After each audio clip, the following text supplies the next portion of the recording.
বিখ্যাত চোর, যাদের নাম শুনলে কাফেলার সর্দাররাও ভয়ে তাঁবু গুটিয়ে ফেলত, আর বণিকরা তাদের ধনসম্পদ লুকিয়ে রাখত মাটির গভীরে। কলিম, মফিজ আর সলিম। তাদের কুকীর্তির কথা তখন বাণিজ্য পথ পর্যন্ত ছড়িয়ে পড়েছিল।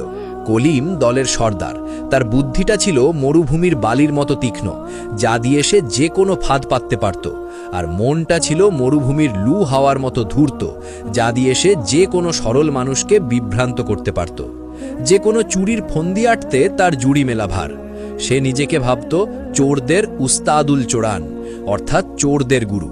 তার চোখে মুখে সবসময় এক শয়তানি হাসি লেগে থাকত, যা দেখে মানুষ ভয়ে কুঁকড়ে যেত।